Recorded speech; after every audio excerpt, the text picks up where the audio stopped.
That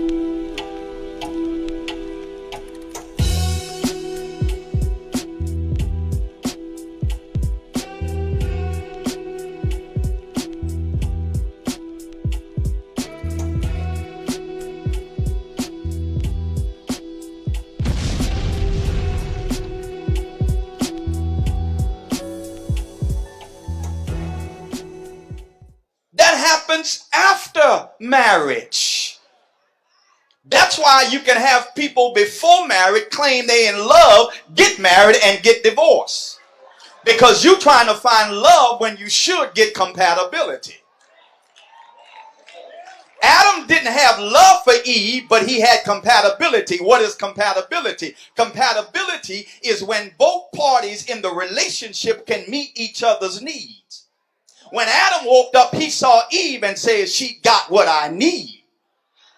And because she's got what I need, I'm going to cling to her and we will become one.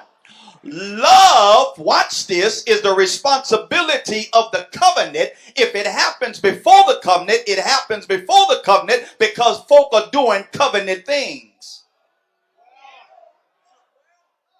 Okay, all right. Okay, maybe you'll catch it this way. Should two people who are not married make love? So if they can't make love, why you want them to be in love? Oh, I know I didn't lost you. Well, you talking about you can marry people you don't like? No. When there is compatibility, love stems from compatibility. But you think you're in love because you've got a feeling with no compatibility. That's why divorce is such a high rate within believers, because we got feelings with no compatibility. Am I going? I didn't went too far. Okay, let me see if I can't. Let me see if I can't. Let me see if I can illustrate this. Okay. This glass, let's say this glass is about 16 ounces. Now, if I had a 3-ounce glass of water that was filled with water, and this glass was empty, 16 ounce, 3-ounce glass, could the 3-ounce glass of water fill this 16-ounce glass? I don't care how much it tried. It just couldn't do it because it's not compatible. Marriage works because of compatibility, not the biblical definition of love. I don't go tell nobody, say, well, I ain't got to love you, just marry me. No. Of course, there has to be some attraction. But when it comes down to doing what's best, that happens after the covenant. Now, you can gauge whether or not he's capable before you marry him. In fact, about it, you better.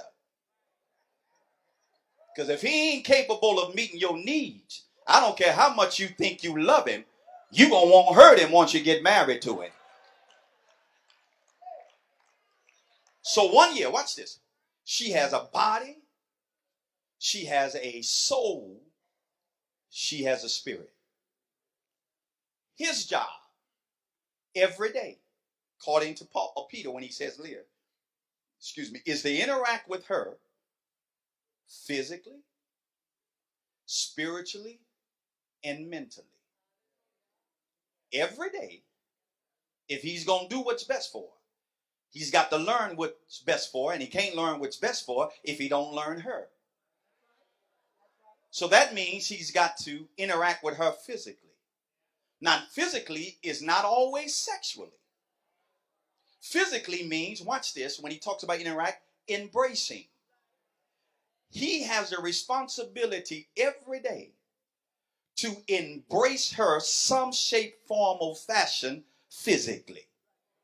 A day should not go by when Brother Griffin ain't saying something physically beneficial to Sister Griffin. Hey, I like the way your hair looked today. Man, I had this hair last week. Yeah, but somewhere about the way you wearing it today.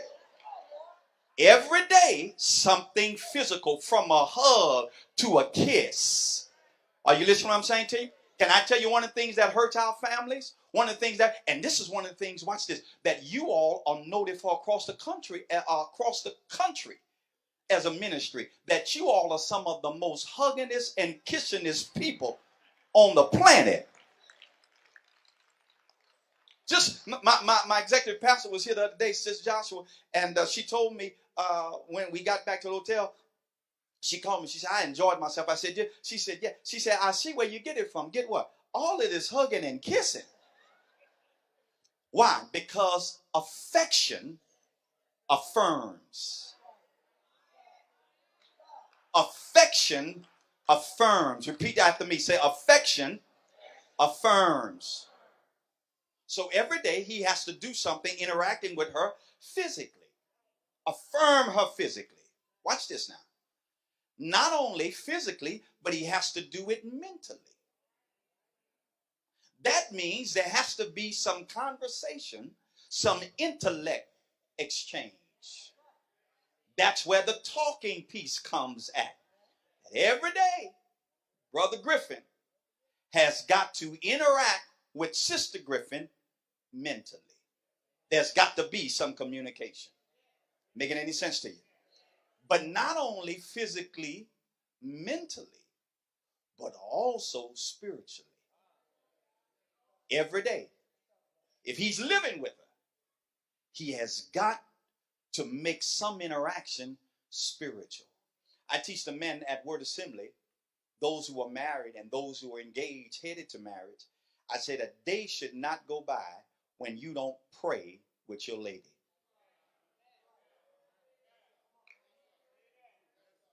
A day should not go by when a husband does not pray. You will be surprised how many couples pray together. Now, if a family that prays together stays together, imagine what happens in a marriage when they pray together. He says live, but then watch this. He goes on and say live according to knowledge. Which means, watch this, he has to interact with her physically, mentally, spiritually, because she's a whole person, right? She's just not physical. She's just not mental. She's just not spiritual. That's why the issue of a compatibility comes. Ain't no woman got no business marrying a man who's not on the same page she is spiritually. Oh, I wish I could really. There's a big difference between planning a wedding and having a marriage. And sometimes I've seen young sisters caught up in the planning of a wedding and catch hell when it comes down to the marriage. So every day he has to do it, but he has to do it according to knowledge. Now, wait a minute now. According to knowledge. I got to interact with her physically. I got to interact with her mentally. I got to interact with her spiritually. But I got to do it according to knowledge. That word knowledge there is not just the gathering of information from observation. It is the gathering of information from experience. When the Bible says Adam knew Eve, he's talking about intimacy. He's not suggesting that Adam got a book on sexuality, that he read upon the female body and found out every organ on the female body and what would be conducive to impregnate the female. He didn't learn that from a book. So how did he learn to be intimate with her? He learned through experience. Brother Griffin, watch this. Now, sisters, I'm going to say something tonight. Now, I know you're going to repeat this because when I taught her that word, sisters sent me emails talking about, oh, Bishop, you sure laid that point. Just when you repeat it in the same context. Here, don't take it out of context. And that's this. I'm sure in 1 year, Brother Griffin, I'm sure that there's been some times that Sister Griffin has been acting a certain way, saying some things, behaving in such a way, that deep down within your heart and your mind, you just did not understand why she acting the way she acting. You don't say nothing, Doc, don't say nothing. Look how she looking at it. I wish she would say something. He gonna be going to California tomorrow, but watch this now. Watch this. And all of us, I've been married 16 years. Every man in here would attest to the fact that there's sometimes your wife is behaving in a way that is clueless to you. You don't, because she does not always fuss about what she's mad about, right? We speak in headlines, they speak in detail. We ask, how was your day? All we really want to hear is fine. But when we ask, how was your day? You give us a long list. Well, I got there at 9 o'clock and Keisha was at the computer. You know, I don't like her no way.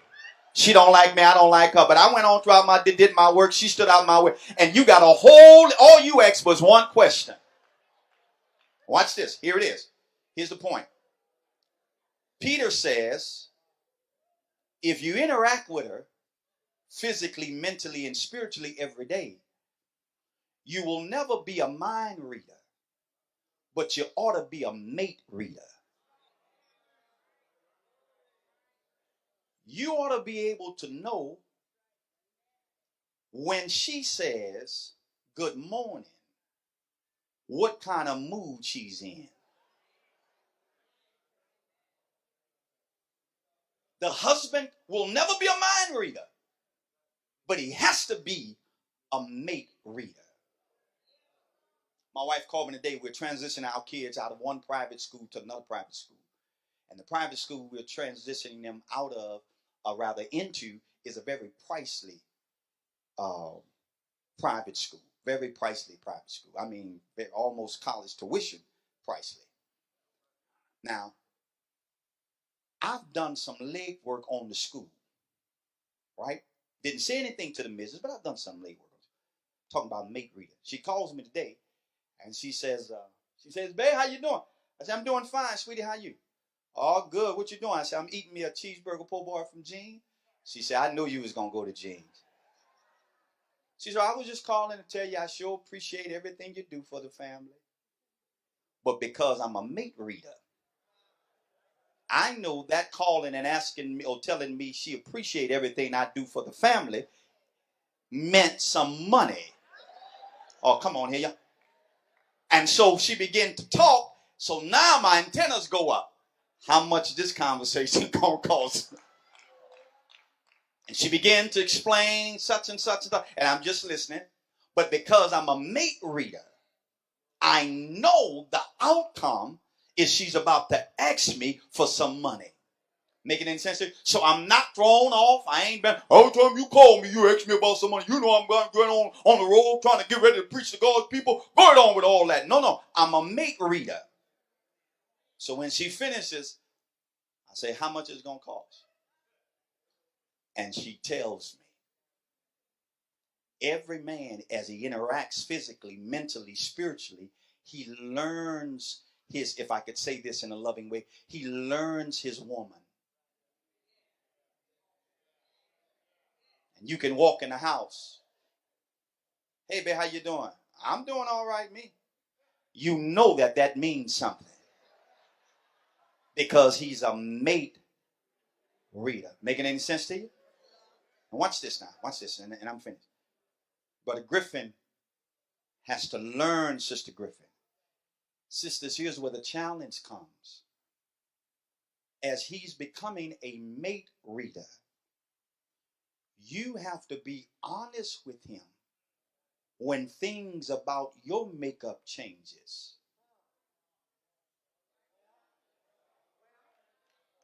When you go through the seasons of life, be honest with him about, because he's still trying to read you at this level. And you may have gone to another level by your biological clock and some physical things that are happening that he is thrown off. You know, it's sort of like how we have as men patterns and routines, and we get caught up in foolishness when we broke our routine. That's how you found out. They ain't that smart. They find out because we broke our routine. You come home every day at 6 o'clock. And now today you come home at 6:20. Ain't nobody tell her nothing. You looking paranoid, about to get caught up in some fooling. You just changed your routine. See, they ain't saying amen lie because I just gave them up. So I gave up something. You get caught because you changed your routine. You ought to see how some of you sisters looking at me.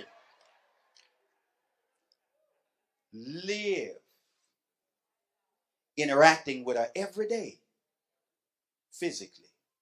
Affection affirms, conversation mentally, but then spiritually. Prayer should be going on every day. He says, according to knowledge. Get the experience in. Then he says, and I'm finished, he says, giving honor to her as the weaker vessel. Now, honor weaker vessel. Weaker is not suggesting she is inferior. Mm-mm. The spotlight of weak is there for protection.